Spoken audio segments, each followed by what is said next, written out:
Good people, good people, good people. Greetings. Greetings to all. Hope you're doing marvelous. I hope you had a great weekend. Welcome back to the Hospitality Pro Show. Did I miss something? Hospitality Hacks Pro Show, where we give you tips, tricks, tidbits, hacks, if you will, to help you navigate your food and beverage business. This week, want to take a little dip into this new FDA food code, okay? Food and Drug Administration every 4 years puts out an updated food code, and sometimes in between, they'll give us a little razzle dazzle, a little supplement in between. But some interesting changes here. Some interesting changes. Now, I'm going to preface this conversation by saying if you've never looked at the food code, I'm gonna be honest with y'all. This is my first time like taking a deep dive. That thing is dense. It's dense. It's 668 pages, first of all. Okay. Um, that's a lot. Okay, but here's a little hack that I found when I was looking through this. If you scroll all the way, so first of all, go ahead and go to fda.gov, or you can just Google FDA food code and it should pop up at the top. And go to the 2022. Matter of fact, hold on, let me see. Let me go ahead and share my screen. Mm-mm-mm-mm. Go ahead and share my screen so y'all can see what I see. All right. Should be good to go now. Let me make sure. Yep. All right. So let's take it from the top. Let's just go ahead and go FDA food code. Boom. All right. Right there up top, it pops up. Because if you go to fda.gov, it'll kind of, you got to go through a couple of little hoops to get to the actual food code itself. But if you just Google food code, bang, here we go. All right. And then you can see the past versions if you would like, right? And then you can come right here on top and click food code 2022. All right. And then boom. All right. It kind of is going through some verbiage explaining the updates and whatnot. So originally posted December 28th, 2022. The most recent version is the January 18th, 2023 version. And the version date is displayed in the top left corner of the page, of page one. All right, so when you download this thing, if you choose to do that, you can scroll down here and get a PDF version, right? There's also a summary of the changes there, but here's what I found as well. So when you click here and download it, I'm not going to download it again because I already have it on another tab. Let me make sure y'all can see the new tab. No, you cannot. Or maybe I will. Let me see. Let me see if y'all can see it. Yeah, y'all can see it now. All right. So as you can see right up there on top, 668 pages. But if you go to page, I believe it was 651, bang, it gives you a summary of the changes. Right. So my suggestion, I'm going to tell y'all what I think the most pertinent updates or changes are, a couple of them, and I'm gonna share my 2 cents. But if you're interested in looking a little bit more into this, taking a deeper dive, I do encourage you to do your own research. This is all based on my personal opinion, what I'm about to share with y'all. But go here to the summary, page 651, and then you can kind of see the amendments, changes, and it'll also give you the code. All right. And so if you see something that stands out to you, for instance, let's just say this one about tobacco products. So amendment 2-301.14 includes the new term tobacco products. That's because a lot of people are vaping now, which is fairly new, right? So I'm sure that's why they addressed that, not just cigarettes and chewing tobacco these days, right? So you can, if you want to look more into that change, literally go to that section, right, and find 2-301.14, and then you can read up a little bit more on that specific one instead of trying to shuffle through um 668 pages. But right, so you can see the numbers there, right? So that's a little quick little hack for that. That's kind of how I was going through it. I looked at the summary page. I did do some kind of breezing through as well. Okay, I don't even remember what I said the number was. 2 dash somebody, but there's the twos. Start somewhere around page 49. Okay. So that's what I would suggest. And then you can also of course, come up to the top and just put in whatever page number you need to get back to a specific page number. So if you don't sell, let's say, shellfish in your establishment, you might not care about the changes related to shellfish tags. So you might skip that one, right? And go to something that applies to you. Now, here's the interesting thing. Let's stop the screen share. Here is the interesting thing. Boom. Back to me. Interesting thing is that this is a recommendation, right? So a lot of this is still up to your local regulatory authority as far as changes are concerned and things of that nature. For instance, let me go to my little notes I have here. For instance, live animals, right? Now, look, y'all, I'm an animal lover. Okay. I've had dogs in the past. I'm a dog. Cats, you know, they're a little too pious for me. It's like if they want to love you and pay attention to you, they do. And if they're not in the mood for you, you can't find them. But a dog is always happy to see you. Doesn't matter what time of day or night. They're gonna love on you. They're gonna be happy to see you. I love dogs, and I think that's why they call them man's best friend, because they're always happy to see you, right? As much as I love dogs, I don't want to eat around a bunch of animals personally, right? And so there's a section of the updated food code that discusses live animals inside of food establishments, right? And to be honest, it's supposed to clear this up. Like, can they be in there? Can they not? It doesn't. Again, this is all my opinion. Please take this with a grain of salt, but it doesn't. It says, they can be in the establishment if it's a service animal. Some service animals have certifications or licenses or special collars. Some don't. So handle it on a case by case basis. How is that clearing anything up? And then they say they speak to animals can be outside, like on an outside patio or deck, if your local regulatory authority allows it. So if you're approved to have animals. Thanks for nothing. You cleared nothing up. Now, I listen again, animal lover, but they shed, there's hair, they like to lick, saliva everywhere. If your dog's not properly trained, they could be urinating, or like I just don't like it. Personal opinion. I just don't like it. I don't like the animals in the food service establishment personally. Okay.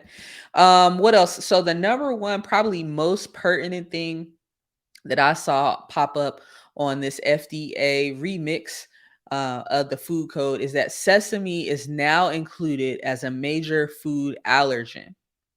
Sesame is now included as a major food allergen. We're a little bit behind.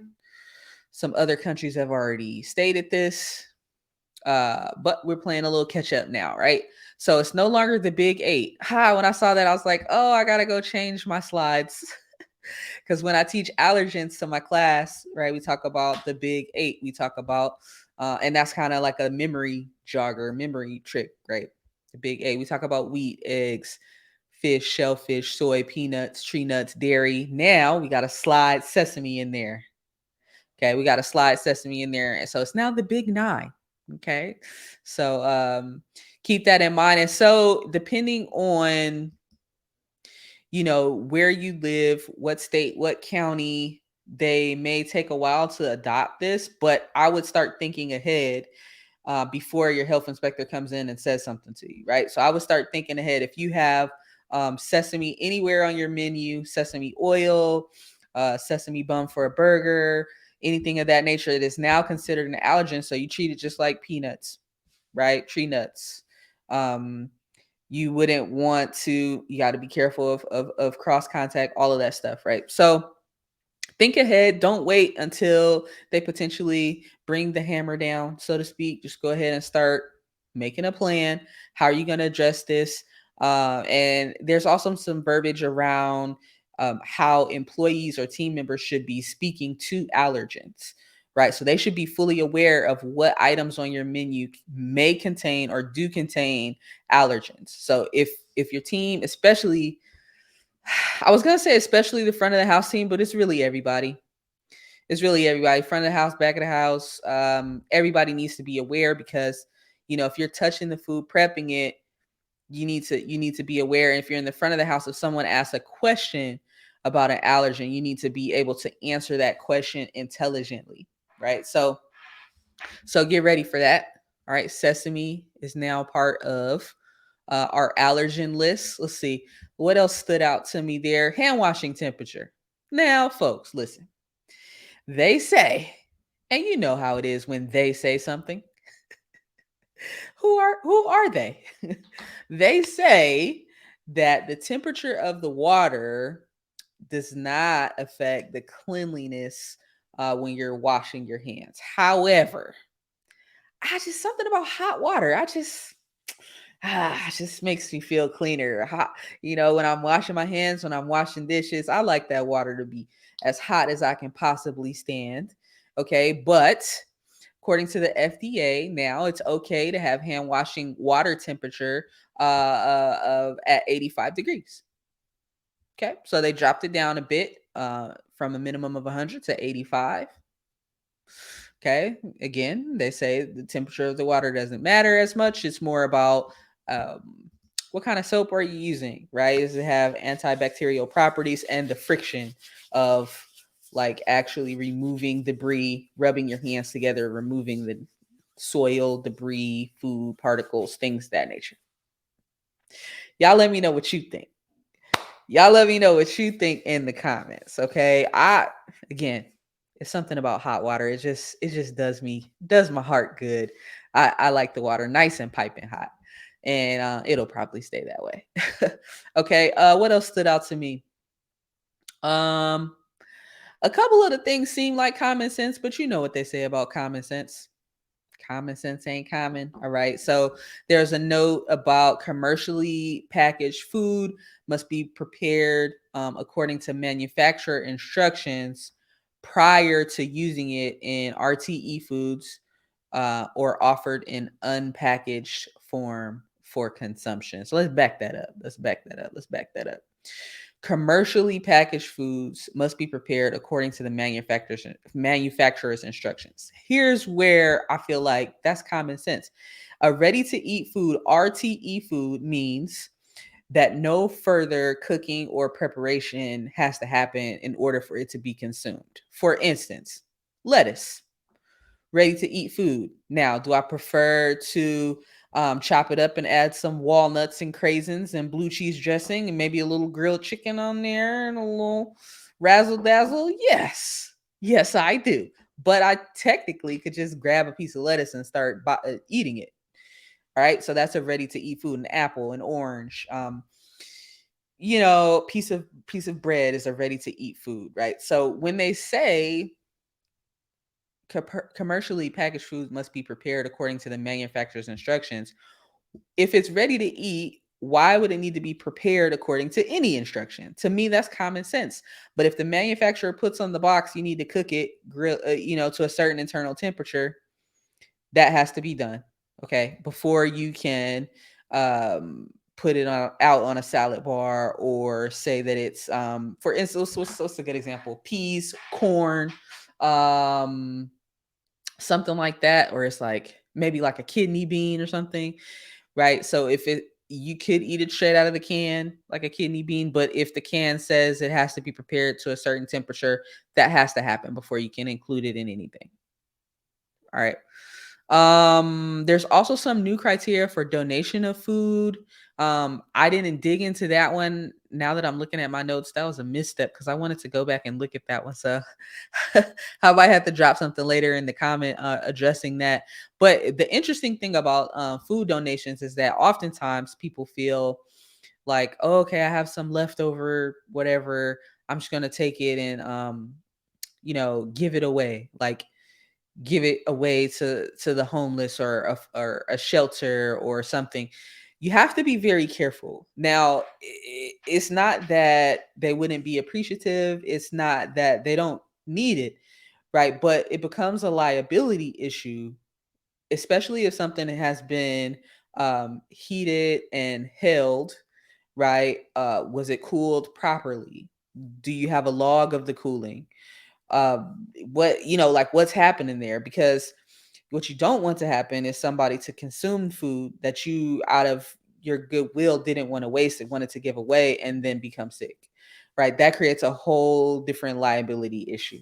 Okay, so there's some new verbiage around food donations. Again, I have to go back and look at that one, but there's lots and lots of changes. I didn't look at all of them. I kind of skimmed through, pulled out the ones that I felt like, ooh, okay, those are big ones. Okay, so definitely the sesame, right? Hand washing temperature, the conversation about animals. I feel like it's going to continue to be ongoing. Um, Things of that nature. So dig into that and let me know what y'all think. What stands out to you? Again, if you look at the code, if you download that PDF, go ahead and skip to page 651 and it'll give you kind of a list of all of the amendments and changes, and then you can figure out which ones you want to look at, which ones may apply to you and your operation. Okay. That's the hack for that. Unless you just want to read 600 pages. More power to you. But let me know in the comments, what do you feel about especially this live animal conversation? Here's the thing. I feel even when I walk through the airport, um it's like everybody has a service animal now. Now, some people genuinely need it, right? But some people, y'all getting a little extra with it, right? Oh, Fido.